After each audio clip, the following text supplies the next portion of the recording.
இன்னைக்கு இந்த டிரைவரோட நிலைமை இப்படிதாங்க இருக்குது. மேடம், இந்த பக்கம் பார்த்தா சோனு மலை, இந்த பக்கம் பார்த்தா சோனு மலை, அந்த பக்கமும் மலை, அந்த பக்கமும் மலை. ஒரு பக்கம் பார்த்தா ஓலக்காரன் நம்மளை போட்டு சாவடிக்கிறான். அதாவது டிரைவர் பேரை சொல்லி அம்மாத்தி அவன் ஒரு பக்கம் கொள்ளடிக்கிறான், இன்னொரு பக்கம் ராபிடோக்காரன் கொள்ளடிக்கிறான், இன்னொரு பக்கம் ஊபர்காரன் கொள்ளடிக்கிறான். இவங்க எல்லாமே கார்பரேட்டு. இவங்களாம் இப்படி தான் பண்ணுவாங்க. ஏன்னா அவங்க கார்பரேட் இல்லையா? இதில் பெரிய கொடுமை என்னன்னு கேட்டிங்கன்னா, ஓட்டுநரே ஓட்டுநரை கொள்ளடிக்கிறான். இன்னைக்கு அந்த நிலைமை வந்தாச்சு. என்னன்னு பார்த்தீங்கன்னா, ஒரு குரூப்பு இந்த ஓலா ஊபர் ராபிடோ மாதிரியே இது ஒரு குரூப்பு. ஒரு குரூப் என்னன்னா, ஆப்பில் வர புக்கிங்கை அதிக ரேட்டுக்கு எடுத்து கொடுக்குற மாதிரி நான் ஒரு ஆப்பை கிரியேட் பண்ணுறேன், எனக்கு சப்ஸ்கிரிப்ஷன் பண்ணுங்க, நான் அந்த ஆப்பை உங்களுக்கு தரேன் அப்படின்ட்டு ஒரு குரூப்பு.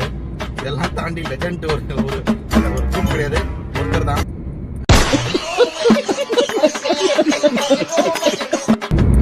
சப்ஸ்கிரிப்ஷன் எனக்கு பண்ணுங்க, நீங்க இங்க போனா டியூட்டி வருமா வராதா, அப்புறம் நீங்க இந்த டியூட்டி எடுக்கலாமா வேணாமா, இன்னொன்று இதை சொன்னாரே. அதுக்கப்புறமா ஏதாவது ஆக்சிடென்ட் அடிபட்டுருச்சு அப்படின்னா நாங்கள் வரோம், இந்த மாதிரி ஒரு சின்ன சின்ன இது சொல்றாரு. எனக்கு ஒன்று புரியல. பேசிக்காவே ஒரு தொழிலில் இருக்கிறோம், நீயும் டிரைவர் நானும் டிரைவர், டிரைவர் டு டிரைவர். நல்லா புரிஞ்சுங்க.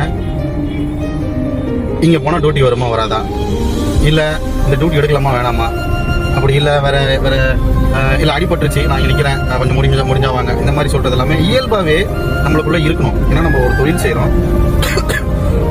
சரி, இந்த தொழிலில் இருக்கும்போது அந்த தொழில் சார்ந்த நண்பர்களுக்கு இதெல்லாமே பண்ணுறது வந்து இயல்பாகவே நம்ம அந்த தொழில் சார்ந்து நம்மளாம் பண்ணணும். இதுக்கு வந்து எந்த ஒரு வகையிலையும் பணம் வாங்குறது எனக்கு தெரிஞ்சு நல்லது இல்லை. அது நல்லா புரிஞ்சுங்க.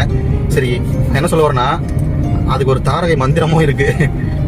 ஊரை கெடுத்தான் ஊர் நாட்டான் அப்படின்ற ஒரு வேர்டை சொல்லியே வந்து சிம்பத்தியை கிரியேட் பண்ணியே வந்து அவரு அந்த சப்ஸ்கிரிப்ஷன் எல்லாமே எடுக்க சொல்றாரு. இது யாரை பேஸ் பண்ணி பார்த்தீங்கன்னா, சென்னையில் இருக்கிறவன் எவனும் இந்த மாதிரிலாம் போக மாட்டான், இந்த மாதிரி ஒரு ஸ்கேம் பின்னாடிலாம் ஓட மாட்டான். ஸோ அப்போ நீங்கள் ஊர்லேருந்து வரீங்க அப்படின்னா ஒரு மஞ்சள் பையை தூக்கிட்டு வருவீங்க, இந்த மாதிரி ஆட்களை மட்டும் ஏமாற்றலாம் அப்படின்ற ஒரு கான்செப்ட் என்னன்னு தெரியல. சப்ஸ்கிரிப்ஷன் பேசிக் வாங்குறாங்க, அதெல்லாம் வந்து ரொம்ப தப்பு தலைவா. ஏன்னா இன்னைக்கு ஓட்டுநர்கள் வந்து ரொம்ப பாதிக்கப்படுறாங்க, எல்லா வகையிலையும் பாதிக்கப்படுறாங்க. சரியான ரேட் இல்லை, சரியான புக்கிங் இல்லை. ஏன்னா நிறைய பாதிப்பு இந்த ஓட்டுநர் சந்திக்கிறாங்க. அவங்க சம்பாதிக்கிற ஒரு ரூபாயும் ரொம்ப கஷ்டப்பட்டு சம்பாதிக்கிறாங்க. அந்த ஒரு ரூபா வாங்கணும்னா கொஞ்சம் யோசிச்சு வாங்கணும், அது வாங்குறது ரொம்ப தப்பு பார்த்துக்கோங்க. அதே மாதிரி நீங்கள் புதுசாக ஊர்லேருந்து வரீங்களா, உங்களுக்கு என்ன வேணும், உங்களோட தேவை எல்லாத்தையுமே பூர்த்தி பண்ணுறதுக்கு, லைக் அவர் சொன்ன சப்ஸ்கிரிப்ஷன் வாங்குறாரு இல்லையா, அந்த மாதிரி நீங்கள் ஒரு ஏரியாவுக்கு போறீங்க, இந்த ஏரியா போனால் புக்கிங் வருமா வராதான்னு தெரியணுமா, இல்லை அந்த ஏரியாவுக்கு போனால் எவ்வளோ வாங்கணும்னு தெரியணுமா,